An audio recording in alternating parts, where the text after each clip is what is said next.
আজকের গুরুত্বপূর্ণ আঞ্চলিক জাতীয় এবং আন্তর্জাতিক সংবাদে সবাইকে জানাই স্বাগত। আজ হলো 2 মার্চ সোমবার। আজকের সন্ধ্যার বিশেষ বিশেষ খবর হলো ইরানের প্রত্যাঘাতে 3 সেনার মৃত্যুর কথা স্বীকার ডোনাল্ড ট্রাম্পের, কুয়েতে ভেঙে পড়ল মার্কিন ফাইটার জেট, হামলা দূতাবাসেও, মার্কিন দূতাবাসের সতর্কতা, বাহরাইনে সাইরেন, ইরানের নতুন ক্ষেপণাস্ত্র হামলায় উত্তাল আরব দুনিয়া। আমেরিকার সঙ্গে কোনো আলোচনা নয়, ডোনাল্ড ট্রাম্পের দাবি উড়িয়ে সাফ ঘোষণা ইরানের নিরাপত্তা প্রধান লারিজানির। ভারতের পর এবার পাকিস্তানের নূর খান সামরিক গাড়িতে ভয়াবহ হামলা তালিবানের। এখনই থামছে না ইরান ধ্বংসের খেলা, ট্রাম্পের হুঙ্কারে কাঁপছে আরব দুনিয়া। এআইইউডিএফ বিজেপি একই মুদ্রার দুই পিঠ, কড়া সমালোচনায় করিমগঞ্জ জেলা কংগ্রেস সভাপতি তাপস। অশান্ত পশ্চিম এশিয়া, সফর থামিয়ে দিল্লি গিরে মধ্যরাতে জরুরি বৈঠক মোদির, ফোনে কথা নেতানিয়াহুর সঙ্গে। হাইলাকান্দি সিভিল হাসপাতালে সোনোগ্রাফি নিয়ে রোগীদের ভোগান্তি, বাড়ছে খুব। কংগ্রেসের প্রচার কৌশল নকল করেছে বিজেপি, অভিযোগ গৌরব গগৈর। দক্ষিণ করিমগঞ্জে দাইয়ান সিদ্দিক সমীকরণে টান টান পরিস্থিতি, অগপর টিকিট যুদ্ধ বরাকে। মানসিক অত্যাচারেই মৃত্যু গৃহবধূর, স্বামীর বিরুদ্ধে খুনের মামলা গুমরায়। এবং সর্বশেষ খবরটি হল পশ্চিম এশিয়ায় থাকা আসামের বাসিন্দাদের তথ্য চাইল সরকার। এবারে শুনুন বিস্তারিত খবর। অবশেষে ক্ষয়ক্ষতির কথা স্বীকার করল আমেরিকা। মার্কিন প্রেসিডেন্ট ডোনাল্ড ট্রাম্প নিজেই জানালেন ইরানের প্রত্যাঘাতে কমপক্ষে 3 সেনার মৃত্যু হয়েছে, হতাহতের সংখ্যা আরও বাড়ার আশঙ্কাও করেছেন তিনি। এদিকে আজ সকালে কুয়েতে ভেঙে পড়ে আমেরিকার বায়ুসেনার একটি F-15E জেট। কোনো হামলার কারণে তা ধ্বংস হয়েছে কিনা তা এখনও স্পষ্ট নয়। সংবাদ সংস্থার দাবি, গুলি করে নামানো হয়েছে বিমানটিকে। অন্যদিকে আজ সকালেই কুয়েতে আমেরিকান দূতাবাসেও হামলা চালানো হয়েছে বলে খবর। ইরানের supreme leader Ayatollah Ali Khamenei সহ একাধিক শীর্ষ নেতৃত্বের মৃত্যুর পর আমেরিকাকে নরকের রাস্তা দেখানোর শপথ নিয়েছে ইরান। প্রেসিডেন্ট মাসুদ পেজেশকিয়ানের হুঙ্কার, ইরানের শত্রুরা কেউ পালানোর পথ পাবে না। সেই মতোই রবিবার সকাল থেকে একের পর এক প্রত্যাঘাত তেহরানের। বাহরিন থেকে শুরু করে দুবাই, সৌদি, কাতার, কুয়েতের আমেরিকান সেনাগাড়ি সহ একাধিক জায়গায় মিসাইল ও ড্রোন হামলা চালিয়েছে। এই হামলার পরে আমেরিকার সেন্ট্রাল কমান্ডো জানিয়েছে আমেরিকার 3 সৈনিকের মৃত্যু হয়েছে, তারা মোতায়েন ছিলেন কুয়েতে। এই ঘটনার পর প্রেসিডেন্ট ট্রাম্প অকপটে বলেন, মৃত্যু মিছিল এখানেই শেষ হবে না, আরও আমেরিকান সেনা মরতে পারেন এই যুদ্ধে। মৃত্যুই শুধু নয়, জখম হয়েছেন বহু আমেরিকান সেনা, তাদের সুস্থতা কামনা করেছেন আমেরিকার প্রেসিডেন্ট। পরবর্তী খবরটি হলো আরব দুনিয়ার যুদ্ধ পরিস্থিতি তৃতীয় দিনে পড়েছে, আর আজ ভোর থেকেই আবার নতুন করে ক্ষেপণাস্ত্র ছুড়েছে ইরান। এমনটাই জানিয়েছে ইসরায়েল সেনাবাহিনী বা আইডিএফ। তাদের দাবি, আকাশ প্রতিরক্ষা ব্যবস্থা সক্রিয় করে তারা একের পর এক মিসাইল প্রতিহত করা হচ্ছে। এই পরিস্থিতির মধ্যে উপসাগরীয় অঞ্চলে আতঙ্ক ছড়িয়েছে দ্রুত। কুয়েতে মার্কিন দূতাবাস জরুরি নিরাপত্তা সতর্কতা জারি করে দেশটিতে থাকা মার্কিন নাগরিকদের ঘরের ভিতরে আশ্রয় নেওয়ার পরামর্শ দিয়েছে। দূতাবাসের কর্মীরাও সাবধানতাবশত ভবনের ভিতরেই অবস্থান করছেন বলে জানানো হয়েছে। মার্কিন স্টেট ডিপার্টমেন্টের ট্রাভেল গাইড নির্দেশিকায় বলা হয়েছে, সাইরেন বা বিস্ফোরণের শব্দ শোনা গেলে দ্রুত গ্রাউন্ড ফ্লোরে জানালাবিহীন জায়গায় সরে যেতে হবে, বাইরে বেরোনো এড়িয়ে চলতে হবে এবং আঘাতের পর ভেঙে পড়া ধ্বংসাবশেষ থেকে দূরে থাকতে হবে, কারণ ভূপাতিত ক্ষেপণাস্ত্র বা ড্রোনের টুকরো মারাত্মক হতে পারে। এদিকে বাহরাইনেও আজ এয়ার রেড সাইরেন বাজানো হয়। সে দেশের স্বরাষ্ট্রমন্ত্রক নাগরিক ও বাসিন্দাদের শান্ত থাকার আবেদন জানিয়ে নিকটবর্তী নিরাপদ আশ্রয়ে যাওয়ার নির্দেশ দিয়েছে। জরুরি পরিষেবার সুবিধার্থে অপ্রয়োজনীয়ভাবে প্রধান সড়ক ব্যবহার না করার পরামর্শ দেওয়া হয়েছে। ট্রাফিক কর্তৃপক্ষ জানিয়েছে শেখ খলিফা বিন সালমান সেতু দুদিক থেকেই সাময়িক বন্ধ রাখা হয়েছে। এই বিস্ফোরক পরিস্থিতির পটভূমিতে রয়েছে সাম্প্রতিক যৌথ মার্কিন ইসরায়েলি হামলা, যেখানে ইরানের সর্বোচ্চ নেতা আয়াতুল্লাহ আলী খামেনি নিহত হন এবং সামরিক ও রাজনৈতিক নেতৃত্বের একাধিক শীর্ষ ব্যক্তি প্রাণ হারান। এরপর থেকেই তেহরান পাল্টা আঘাতের পথে হেঁটেছে। পরবর্তী খবরটি হলো আমেরিকার সঙ্গে কোনো আলোচনা নয়, ট্রাম্পের দাবি উড়িয়ে সাফ ঘোষণা ইরানের নিরাপত্তা প্রধান লারিজানির। খামেনি হত্যার পর ইরান নাকি মার্কিন কর্তাদের সঙ্গে আলোচনায় রাজি হয়েছে। রবিবার এই দাবি করেছিলেন প্রেসিডেন্ট ডোনাল্ড ট্রাম্প। প্রশ্ন উঠেছিল, সর্বোচ্চ নেতাকে হারিয়ে সত্যি কি তাহলে আপোষে রাজি তেহরান? আজ ইরানের সুপ্রিম ন্যাশনাল সিকিউরিটি কাউন্সিলের সচিব আলী লারিজানি জানিয়েছেন, তেহরান ওয়াশিংটনের সঙ্গে কোনো আলোচনা করবে না। ট্রাম্পের দাবি সংবলিত সংবাদ মাধ্যমের প্রতিবেদনসমূহ উড়িয়ে আলী লারিজানি বলেছেন, ইসলামিক প্রজাতন্ত্র আমেরিকার সঙ্গে নতুন করে আলোচনার জন্য মধ্যস্থতাকারীদের ব্যবহার করেছে। খামেনির দীর্ঘদিনের উপদেষ্টা লারিজানি এক্স পোস্টে মার্কিন প্রেসিডেন্ট ডোনাল্ড ট্রাম্পের প্রবল নিন্দা করেছেন, মধ্যপ্রাচ্যকে অশান্তির মুখে ঠেলে দেওয়ার জন্য দায়ী করেছেন।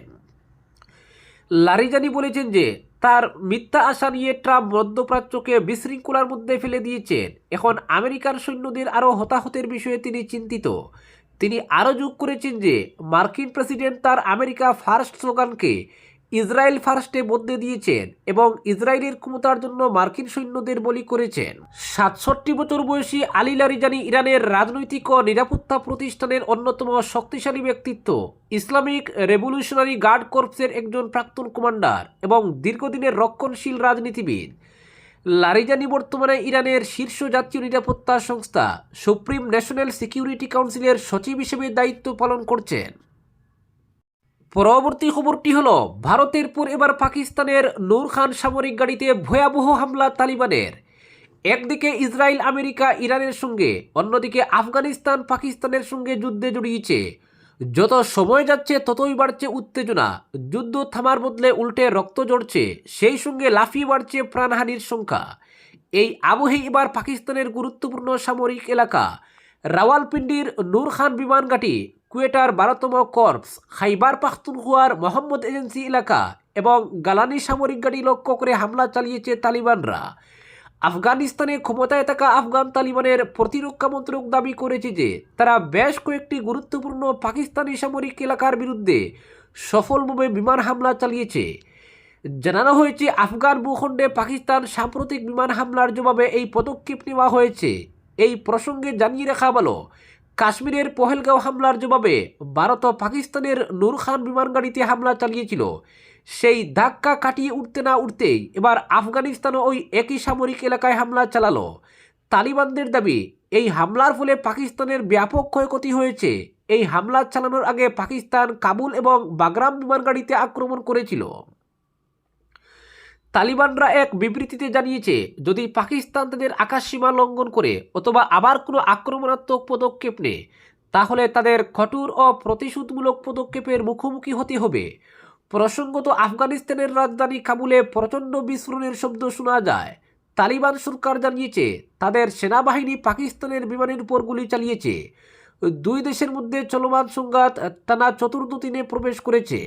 পরবর্তী খবরটি হলো, মানসিক অত্যাচারেই মৃত্যু গৃহবধূর, স্বামীর বিরুদ্ধে খুনের মামলা গুমরায়।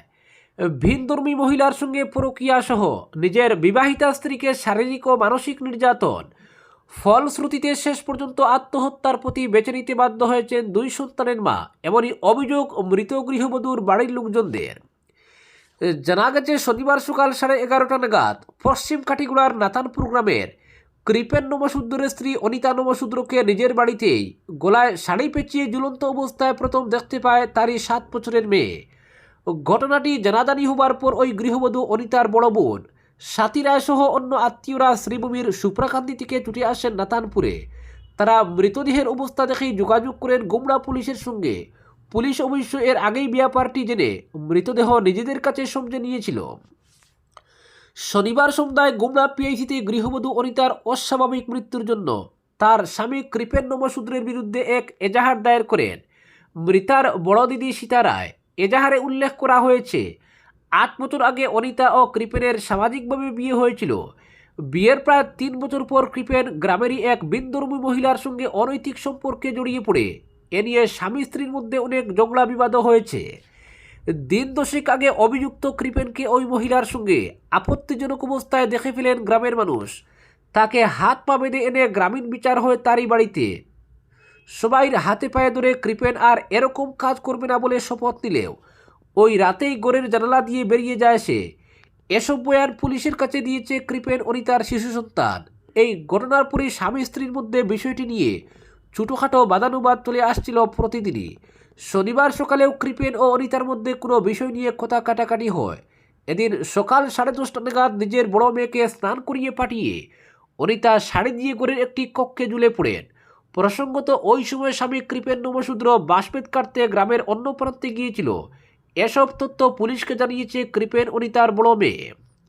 তবে অনিতার বড় বোন সাথী রায়ের মতে তিনি তার ছোট বোনের গলায় অন্য ধরনের আঘাতের চিহ্ন দেখতে পেয়েছেন। তার সন্দেহ, আগে অনিতাকে গলা টিপে হত্যা করে পরে তার মৃতদেহ শাড়ি পেঁচিয়ে ঝুলিয়ে দেওয়া হয়েছে প্রমাণ লুপাটের জন্য। গোমড়া পিআইসিতে তারা দাখিল করা এজাহারে এই ঘটনাটিকে পরিকল্পিত খুন বলে অভিযোগ করে অভিযুক্ত হিসেবে স্বামী কৃপেন নমশূদ্রকে উল্লেখ করেছেন তিনি। এদিকে ঘটনার খবর পাওয়ার পরই গুমরা পুলিশ নাতানপুরে গিয়ে গৃহবধূ অনিতার মৃতদেহ উদ্ধার করে ময়নাতদন্তের জন্য শিলচর মেডিকেল কলেজ ও হাসপাতালে পাঠিয়ে দেয়। আটক করা হয় অভিযুক্ত স্বামী কৃপেন নমশূদ্রকে। রবিবার হতভাগ্য গৃহবধূ অনিতার মৃতদেহ মরণোত্তর পরীক্ষার পর নাতানপুরে এনে অন্ত্যেষ্টিক্রিয়া করানো হয়। পরবর্তী খবরটি হল দক্ষিণ করিমগঞ্জে দাইয়ান সিদ্দিক সমীকরণের টান টান পরিস্থিতি। চূড়ান্ত তালিকা এখনও প্রকাশিত হয়নি, কিন্তু সম্ভাব্য প্রার্থীদের নাম ঘিরেই বরাক উপত্যকায় শুরু হয়ে গিয়েছে অগপর টিকিট যুদ্ধ। নির্বাচনের আগে প্রার্থী বাছাই যে শুধু সাংগঠনিক প্রক্রিয়া নয়, বরং সূক্ষ্ম রাজনৈতিক সমীকরণের লড়াই, তা এবার স্পষ্ট হয়ে উঠছে দক্ষিণ আসামের একাধিক কেন্দ্রে। সোনাই থেকে দক্ষিণ করিমগঞ্জ, প্রতিটি গুরুত্বপূর্ণ আসনেই বাড়ছে উত্তেজনা। উল্লেখ্য, অগপর সম্ভাব্য তালিকা রাজনৈতিক মহলে ঘুরতে শুরু করতেই বরাক উপত্যকায় জোর চর্চা শুরু হয়েছে। দলীয় অন্দরে চলছে আলোচনা, কর্মী সমর্থকদের মধ্যে বাড়ছে প্রত্যাশা ও উৎকণ্ঠা।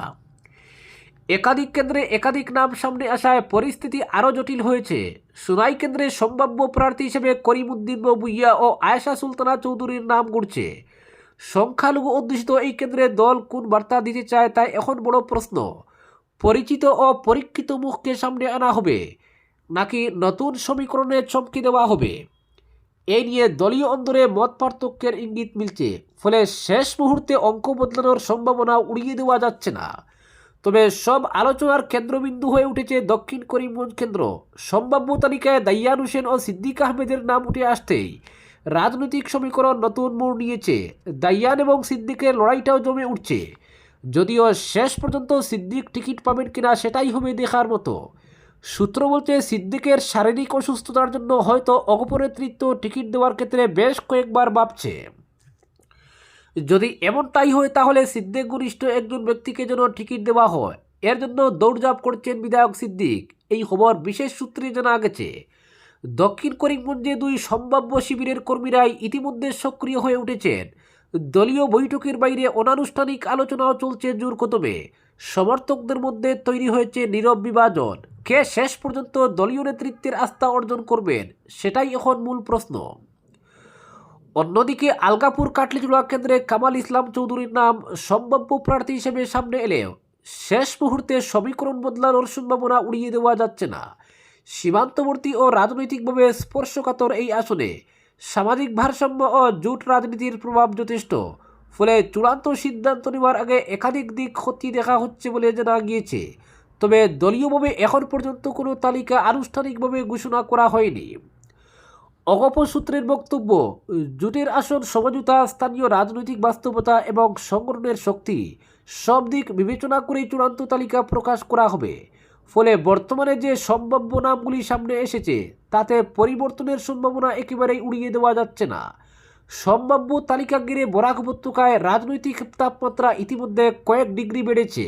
বিভিন্ন কেন্দ্রে সম্ভাব্য প্রার্থীদের সমর্থকরা সক্রিয় হয়ে উঠেছেন। সামাজিক মাধ্যমে চলছে সমর্থন ও পাল্টা সমর্থনের প্রচার। নির্বাচনের আগে এই উত্তেজনা আরও বাড়বে বলে ইঙ্গিত। এখন সবার নজর অগপর আনুষ্ঠানিক ঘোষণার দিকে। শেষ মুহূর্তে কার মুখে হাসি ফুটবে আর কার স্বপ্ন থমকে যাবে, বরাকের রাজনৈতিক মঞ্চে সেই ঘোষণায় নির্ধারণ করবে আসন্ন নির্বাচনী লড়াইয়ের প্রথম সুর। পরবর্তী খবরটি হলো, পশ্চিম এশিয়ায় বর্তমান সংঘাতের প্রেক্ষাপটে বিভিন্ন দেশে বসবাসকারী বা আটকে পড়া আসামের বাসিন্দাদের বিষয়ে তথ্য জানতে বিদেশ মন্ত্রকের সঙ্গে যোগাযোগ শুরু করেছে রাজ্য সরকার। 1 মার্চ এক সিনিয়র সরকারি আধিকারিক এই তথ্য জানিয়েছেন। নাম প্রকাশে অনিচ্ছুক ওই আধিকারিক বলেন, বর্তমানে পশ্চিম এশিয়ায় বসবাসরত আসামের মানুষের সঠিক ও যাচাইকৃত পরিসংখ্যান রাজ্য সরকারের কাছে নেই। তিনি বলেন, আমরা নিয়মিতভাবে বিদেশ মন্ত্রকের সঙ্গে যোগাযোগ রাখছি এবং পশ্চিম এশিয়ায় থাকা আসামের বাসিন্দাদের বিষয়ে তথ্য সংগ্রহের চেষ্টা করছি। তিনি আরও জানান, এখনও তথ্য সংগ্রহের প্রক্রিয়া চলছে এবং নিশ্চিত তথ্য হাতে পেলেই বিস্তারিত জানানো হবে। পশ্চিম এশিয়ার একাধিক দেশে আসামের বহু মানুষ বিমান পরিবহন, আতিথেয়তা এবং বিভিন্ন বেসরকারি ব্যবসায়িক প্রতিষ্ঠানে কর্মরত রয়েছেন, তবে তাদের সুনির্দিষ্ট সংখ্যা নিয়ে কোনো সরকারি তথ্য এই মুহূর্তে উপলব্ধ নয়।